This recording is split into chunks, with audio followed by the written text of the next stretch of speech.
My phone buzzed on Thanksgiving morning, and I smiled without looking, assuming it was Grandpa texting me back. I just left him a voicemail saying I couldn't wait to see him. It had become a quiet tradition calling him first before anyone else. He always answered, except this time he didn't. Then the message lit up my screen. "Don't worry about your grandpa. We told him not to come. Cynthia doesn't want him there." I froze. My hands trembled around the coffee mug I hadn't even taken a sip from. My cinnamon rolls were burning in the oven, but I couldn't move. That message, it didn't just ruin a holiday. It rewrote something inside me. Grandpa wasn't just family. He was my family. The one who showed up when everyone else made excuses. The one who remembered my birthday when Dad forgot. The one who cried with me at Mom's funeral when no one else did. And now he was being erased. For the sake of Cynthia's aesthetic, I grabbed my keys. I didn't even put on socks. I just drove. By the time I pulled up to Grandpa's house, it wasn't the silence that struck me. It was the flashing red lights. The ambulance was already there. The front door hung open. His mailbox leaned crooked on its hinge.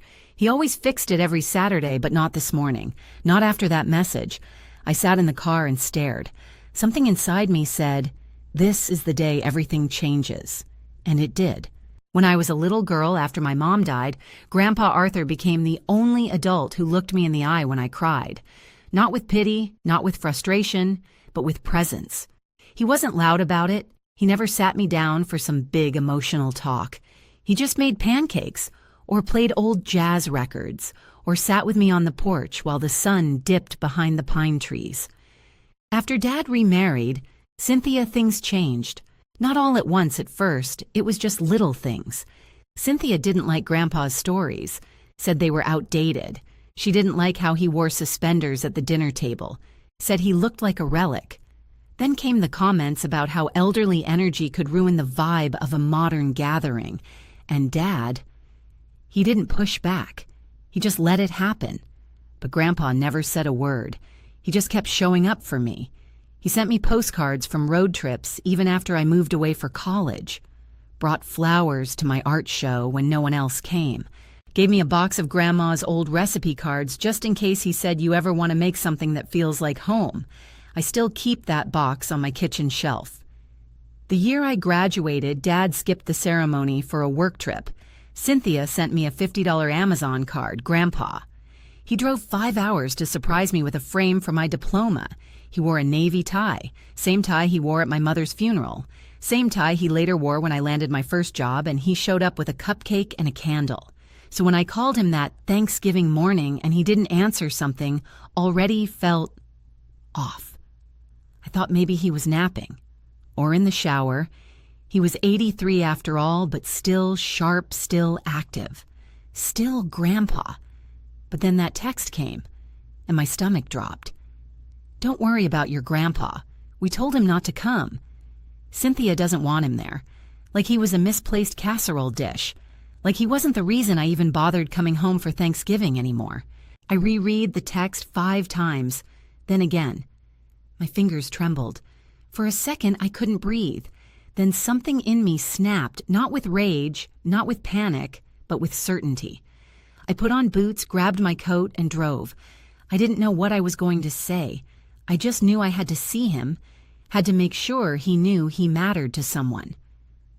By the time I reached his block, something felt wrong. The street was too quiet, the air thick with something I couldn't name. Then I saw it, the ambulance, parked crooked in his driveway, rear doors open. 2 paramedics moving fast inside the house. The porch lights still on, the screen door swinging lazily in the wind. A neighbor, Mr. Callahan, stood near his fence cardigan, flapping in the cold. He spotted me and hurried over. "Sophia," he said, breathless. He collapsed, right on the top step. He was just standing there. My knees buckled. I grabbed the car door to steady myself. Did he say anything? I asked, barely above a whisper. Mr. Callahan hesitated, his gray brows knit together. He was looking at the road. Said something like, "Maybe they'll change their minds." Then he just dropped. I ran to the porch. Paramedics were already wheeling him out, oxygen mask in place, IV bag swinging. One paused beside me. He's unconscious but breathing. We're taking him to County General. I'm coming too, I said, no hesitation. They nodded and I turned back toward my car. Then buzz, my phone. Dad again. I answered, voice taut. Grandpa collapsed. There was a pause. Then his voice came flat, almost bored. He's just being dramatic, Sophia. You know how he is. It felt like a slap. I stopped walking. What does that mean? It means he's always trying to make things about him. Cynthia didn't want him there. We asked nicely. Maybe he took it the wrong way. My voice rose despite myself. He was dressed in a full suit, standing on the porch, waiting for you. Dad sighed. I didn't say he was faking, just overreacting. That was it. I ended the call. As the ambulance pulled away, sirens cutting through the cold morning air, I followed in my car vision, blurry from tears I didn't even realize were falling. But they weren't from fear. They were from the truth, finally ripping through everything I thought I understood about family. This wasn't a misunderstanding. It was betrayal. And I would never be silent about it again. The emergency room lights buzzed like angry insects overhead. I sat alone on one of those hard plastic chairs, gray and unforgiving, clutching my coat in my lap, like it could keep me from unraveling. People moved around me, nurses wheeling carts, someone sobbing quietly behind a curtain. But all I could hear was Grandpa's voice echoing in my memory, soft and hopeful. Maybe they'll change their minds. I stared at the scuffed tile floor and tried to hold myself together. Then a nurse approached. Mid-40s, maybe, her eyes soft behind tired glasses. She glanced down at a clipboard, then looked back at me. You're Sophia, yes. I stood up so fast the chair screeched against the floor. She held out a sealed envelope. Your grandfather had this in his pocket. He said, if anything ever happened and you were the first to arrive, I should give it to you. The envelope was thick, cream-colored. The handwriting on the front was unmistakable, elegant, slanted, cursive, in blue ink. For Sophia, if it's ever too late to say it out loud. I sat down before I could open it because my legs didn't feel solid anymore. I stared at the paper like it might vanish if I blinked. My fingers trembled as I slid one under the flap and tore it open. The scent of his house clung faintly to the paper, old wood, and cinnamon. I unfolded the letter. If you're reading this, Sophia, then I probably didn't get the chance to tell you the truth in person, but I need you to know something. I'm proud of you. More than you'll ever know. I always have been. You didn't just grow up. You grew strong, kind, steady. You became the kind of person your mother would have been proud of, too. I tried to be there in all the ways I knew how. Maybe not perfectly, but with my whole heart. After Grandma died, I held on as tight as I could for your sake, for what we had left. But these past few years, your father's been different. And last week, he came by. Not to invite me to Thanksgiving. To tell me not to come at all. I stopped reading. My vision blurred. He told him. I scanned the rest, my heart hammering. Cynthia said I was too old-fashioned, that I made guests uncomfortable. And your father, he didn't argue. He told me to my face I was no longer welcome. I tried to understand. I told myself maybe it was stress. Maybe they'd change their minds. But I still ironed my suit. I still made the pumpkin pie. I still waited. I didn't want you to think I didn't come because I didn't care. I came every year because you were there. By the time I finished the letter, my hands were shaking with rage. My throat felt raw. Grandpa hadn't misunderstood. He hadn't misheard. They came to his home, to his door, and erased him from his own family. And still, he hoped. He got dressed. He baked. He waited. That's what shattered me the most. Even after being cast aside like an afterthought, he held on to the possibility that someone, anyone, might remember his worth. I sat there in that waiting room letter on my lap, heart pounding in my chest like it was trying to outrun the truth. A small, stubborn part of me still wanted to believe it had been a misunderstanding. Maybe Dad was pressured. Maybe Cynthia said something awful and he didn't know how to respond. Maybe he regretted it. But Grandpa never lied to me. And that letter, it was clarity. It was proof. It was love written by a man who knew his absence would be twisted into silence. And I knew what would happen next. They'd gaslight. They'd say he was confused, that he misheard, that he imagined it, that he chose not to come. I couldn't let that happen. I needed evidence. So I left the hospital and drove straight to Grandpa's house. The porch light was still on. The steps where he collapsed looked smaller now somehow, like they were holding a secret. His hat was still beside the door, right where he must have dropped it. I picked it up, pressed it to my chest for just a second. Then I used my spare key and stepped inside. The air inside was warm. He must have turned the heat up early, expecting guests. His dining table was set for one, a single placemat, a slice of pumpkin pie still wrapped in foil, a can of whipped cream unopened beside it. My knees nearly gave out. I wandered to the living room.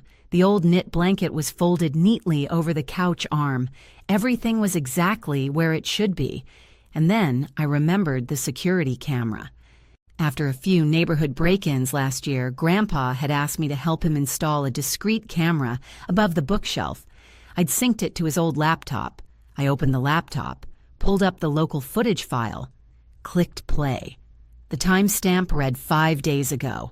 I watched as the doorbell camera caught it all Dad and Cynthia on the porch. Grandpa still in his cardigan.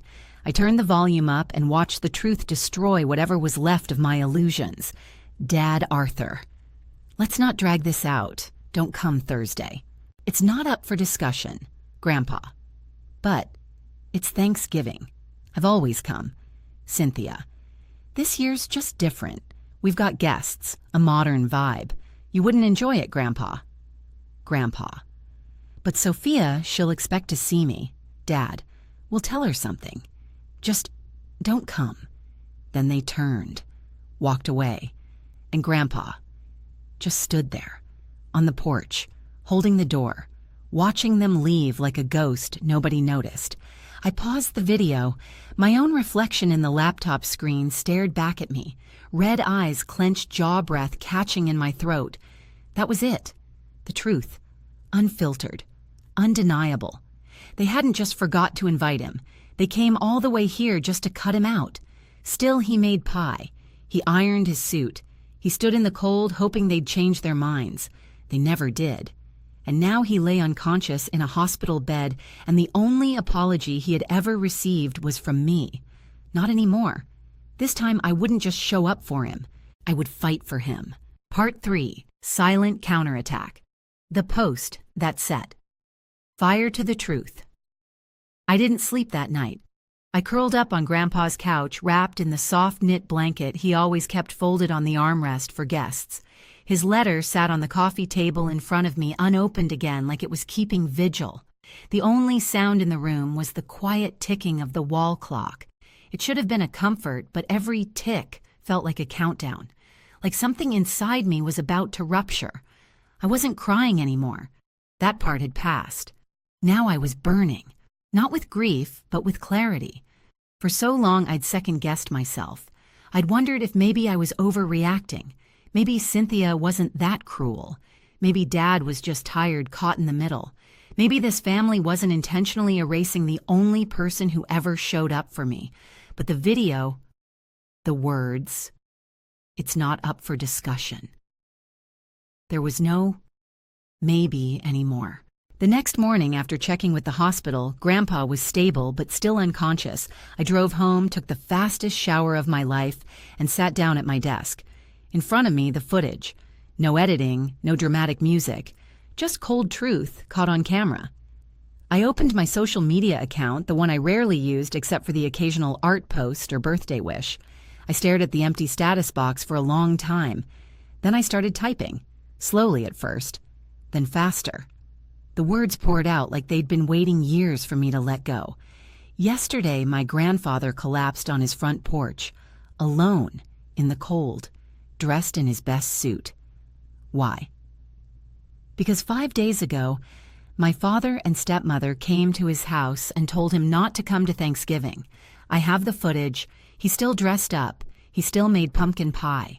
He still waited. He collapsed, waiting for people who never showed up, people who used to be called family. I attached the video. Raw. Unfiltered. The moment Grandpa opened the door and Dad said, "Just don't come." The stunned silence. The long, empty porch. Then I added one last line before hitting post. Some say family is everything. I say family is the people who show up, not the ones who push you aside. And then I hit publish. I didn't expect it to go viral, but it did. Within an hour, my inbox was flooded. Comments poured in first from friends, then strangers, then names I hadn't heard in over a decade. Mr. Monroe was my English teacher. He gave me my first poetry book. He was the only adult who noticed I was sleeping in my car after my mom got sick. That man helped me pass senior year. I owe him my degree. Story after story. People remembered Grandpa Arthur not just as an old man, but as a guidepost in their lives. But it wasn't just love that came pouring in. Cousins messaged me. My Aunt Dad's older sister, who moved to Colorado, emailed, "Is this real? Did Greg actually say that?" Another message read, "I always knew Cynthia was cold, but this is unforgivable." Yes, it was all real, and now it was public.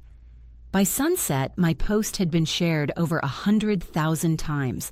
A journalist from the local station DM'd me asking for an interview, but the message that changed everything came late that night. It was from someone named Elliot Tran. "Hi, Sophia. I'm a lawyer now, but your grandfather was my favorite teacher in high school. I saw your post. If you need help protecting him financially or legally, please let me know. He's a good man. He doesn't deserve this." I stared at the screen, stunned. I hadn't even thought about legal steps, but as soon as Elliot said it, I knew he was right. This wasn't just about what they did emotionally. They hadn't just excluded Grandpa. They'd been using him. Quietly. Systematically. Financially. I remembered the times Grandpa said things like, "Had to help Greg out with rent this month," or "paid off one of Cynthia's hospital bills again." I don't mind. It's family. At the time, I'd nodded. Now I saw the pattern. That night, I drove back to Grandpa's house. I knew where he kept his files, an old wooden box on the bottom shelf of his living room bookshelf, hidden behind a dusty globe. I found it, and what I saw inside made my stomach twist. He had organized everything. Binders labeled by year, pages neatly clipped, receipt statements, withdrawal slips. His handwriting on the tabs always careful, always clear. But here's what stood out. Monthly transfers to Greg Monroe, $800 and $200. Scanned copies of support agreements notarized but never filed, signed by Grandpa. Payments to Cynthia's private hospital. Tuition labeled Tommy a child who wasn't even related to us. They weren't just emotionally cruel, they were draining him. No repayment, no acknowledgement, no gratitude, just silent extraction. And then one transaction from last Christmas, $5,000 wire transfer. Memo to help Greg get through the holidays. I stared at the line item like it could speak. The same holidays they told him not to come. The same holidays where he collapsed on the porch in his best suit. I took out my phone, snapped photos of every page, sent them to Elliot. 15 minutes later, my phone rang. "There's a case here," he said, his voice even. "Not just civil. This could qualify as elder financial abuse. We can freeze the accounts immediately." I pressed the phone to my ear. My hand was shaking, but I didn't flinch. "Do it," I said. No more benefit of the doubt. No more protecting their reputation. No more silence. If this was the only language they understood, then it was time they heard me. They came 3 days later. No call. No warning. I had just come back from the hospital pharmacy, arms full of Grandpa's new medications, when I saw them standing on his porch like they still belonged there. Dad was in his wool coat, hands shoved deep into his pockets. His shoulders looked tight, like he was holding something in anger, maybe. Guilt Cynthia stood beside him, oversized sunglasses masking half her face, her mouth pinched into that usual flat smile that always seemed an inch away from contempt. They saw me pull in. I parked slowly, got out even slower. The cold bit at my cheeks, but the anger rising inside kept me warm. "Hi, Sophia," Dad said. I locked the car and walked up the driveway. "We need to talk," he added. I didn't smile, didn't blink, just said I figured you might. After the internet found out who you really are. He flinched. Cynthia stepped forward, arms folded tight across her chest. "This has all been blown out of proportion. Your grandfather was never excluded. We just suggested it wasn't the best year. You told him on camera," I interrupted. "It's not up for discussion." You looked him in the eyes and told him not to come. "I have the footage, Cynthia." Dad cleared his throat. "You took that out of context." "No," I said. "You took him out of context, out of the picture, out of the family." They stared at me like they didn't recognize the person in front of them, and maybe they didn't. Because this wasn't the daughter who smiled and swallowed things to keep the peace. This was someone who had finally seen the cost of their silence. "I came to apologize," Dad said stiffly. "We both did." "No," I replied. "You came because the post went viral. Because Elliot sent the cease and desist notice. Because the withdrawals were frozen. He didn't deny it." I stepped forward, looked him dead in the eye, and for the first time in my life, I didn't call him Dad. I said, "Greg, you didn't just ban your own father from Thanksgiving. You used him. Financially, emotionally. You drained him like a checking account. And then when he didn't fit Cynthia's modern vibe, you threw him out." Cynthia's mask cracked. "Okay, that's uncalled for." "No," I said coldly. "What's uncalled for is the $5,000 wire transfer labeled holiday support that you took last year, only to ban him from that very holiday. What's uncalled for is treating the man who raised me like he was your problem instead of your father." Dad's face darkened. "We're still your family, Sophia." I laughed. "Once. Bitter and small. No, Grandpa is my family. The man who showed up. The man who made me waffles when I was sick, who clapped at my recitals, who wore the same tie to every celebration because it mattered to him. I pointed a finger at Greg. And Cynthia used him like a lifeline, and when you didn't need him anymore, you cut the rope." He took a step forward. "Sophia, we came to make things right." "No," I said. "You came to protect yourselves, your reputation, your money, your control." A silence bloomed between us, cold and stiff as the wind. A few brown leaves scraped across the sidewalk behind us, whispering like ghosts. "He almost died waiting for you to change your mind," I said. Voice shaking now, not with fear, but with fury. Greg looked like he'd been punched in the chest. He opened his mouth, then closed it. "I spoke to the lawyer," I added. "We've already filed for conservatorship. The bank accounts are secured. Every transfer is documented. Every check you cashed, every payment you justified under helping Dad out, it's all going to court." Cynthia's voice turned shrill. "You're making a mistake. This could destroy the family." "What family?" I asked. And I meant it. Because for years I'd been holding on to the fantasy that we were still something whole, still repairable. But now I saw the rot, and it had a name. "I'm not doing this out of revenge," I said. "I'm doing it because he deserves to feel safe again. And because people like you who steal warmth from someone and then call them clingy don't get to walk away without consequences." Greg's jaw tightened.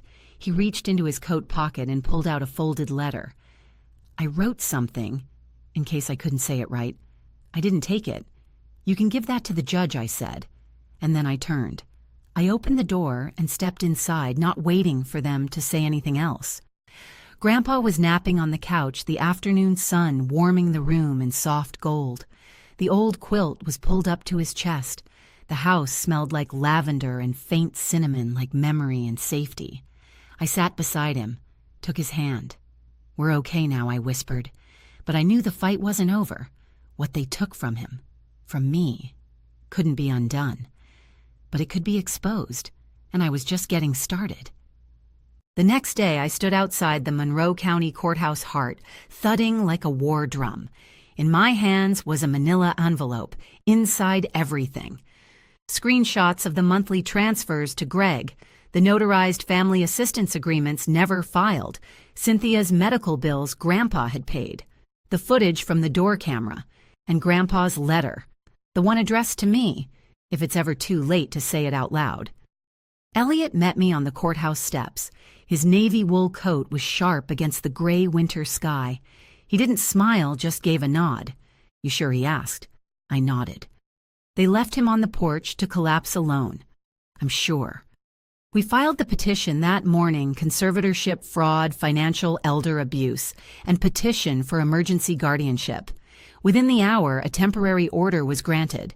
I now had the legal authority to protect Grandpa's assets, his health care, and his dignity.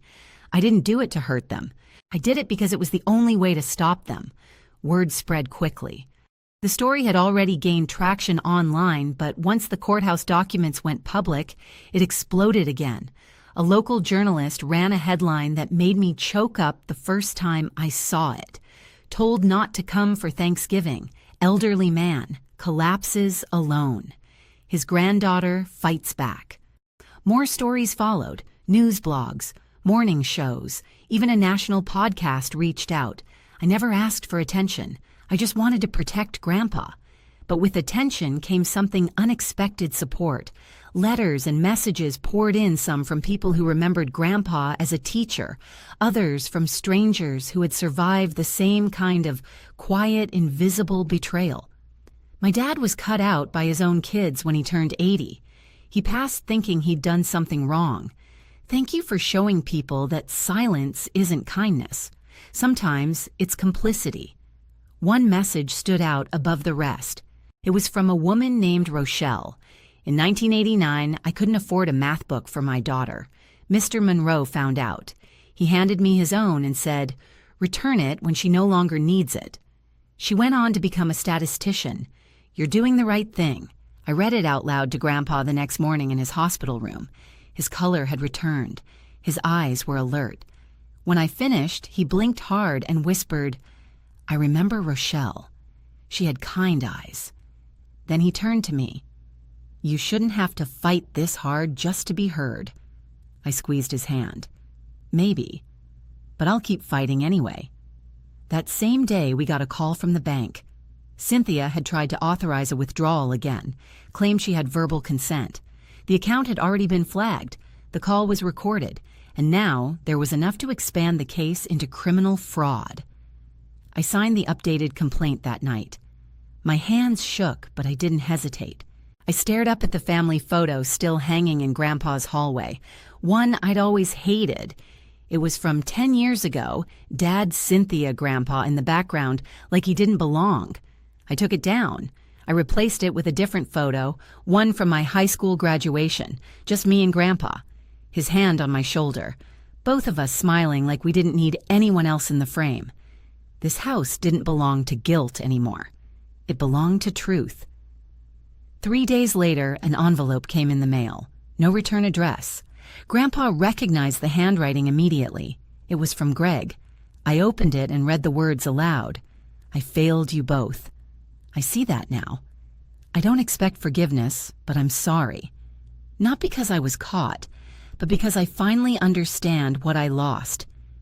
I looked up at Grandpa. He was quiet. Then he nodded. "Too late for some things," he said. "Not too late for all." We didn't reply. Some healing doesn't need words, only distance, boundaries, presence. That weekend we did something small but symbolic. We repainted the porch steps, the very ones he had stood on waiting. Grandpa held the brush. I held the ladder. It wasn't perfect.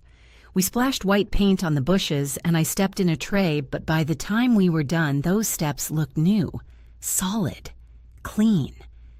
Later that night, I asked Grandpa something I'd been too scared to say out loud. "Do you want to move?" He looked at me surprised, then shook his head. "This house has seen the worst of them," he said, "but it also saw you come home." I nodded. I understood. This wasn't a house to abandon. It was one to reclaim. That same night, I opened a blank sketch pad and began outlining something new, a children's book. Not about betrayal, but about a man who waited on a porch, and the one person who came back. Its working title, The Man on the Porch. Winter came early that year. The snow started before December had even begun blanketing the yard outside Grandpa's house in soft white, like someone had hit reset on the world. The same porch steps he had once collapsed on now held our chairs side by side each morning and late afternoon. But it felt different now, not just safer, quieter, the kind of quiet that doesn't hurt, the kind that doesn't leave questions hanging in the corners or apologies buried beneath expectations. It was a silence of presence, not absence. I had given up my lease in Seattle, put all my freelance design clients on hold, packed my life into a storage unit, and came home, officially, permanently. Grandpa joked that I'd downgraded from skylines to squirrels. I told him the squirrels had better manners than most people I knew. He laughed so hard he had to sit down. We turned the guest room into Sophia's room. He insisted on calling it that. I filled it with Grandma's old quilt watercolor plants by the window and the recipe cards he once gave me. It didn't take long to feel like home. Each day had its rhythm. Tea at 8 a.m. when he was strong enough. A short walk if the weather allowed.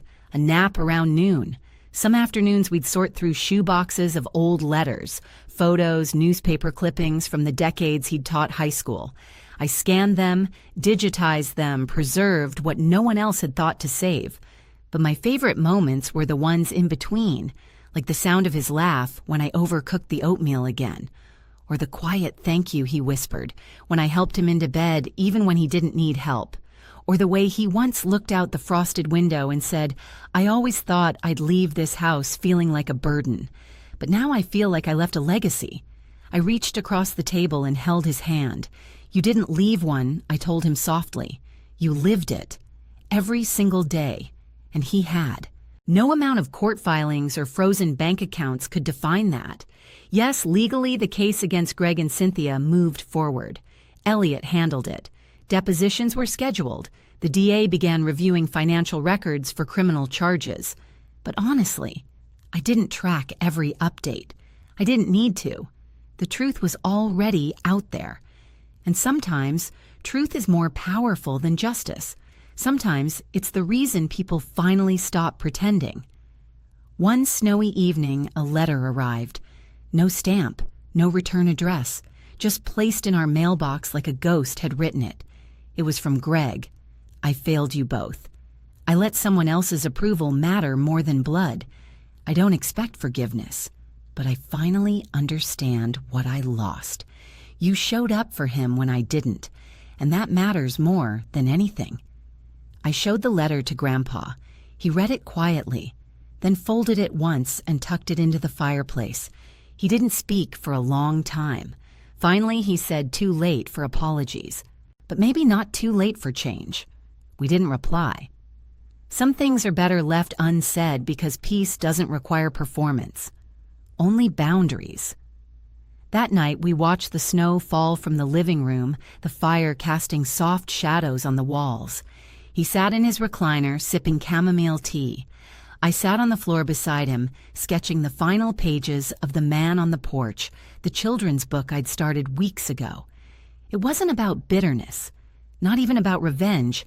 It was about hope, about how sometimes, even when the people who were supposed to love you walk away, someone else turns around and stays. It was about choosing to show up, and that story, his story, deserved to be told. 3 weeks later, the local news invited us to speak again. This time, not about the betrayal, but about the book, about elder protection, about second chances. Grandpa wore his green tie, the one he used to save for holidays. He said it wasn't just about dressing up, it was about being seen. The anchor asked him what message he wanted to leave viewers with. He cleared his throat and said, "I waited on that porch because I still believed people could change.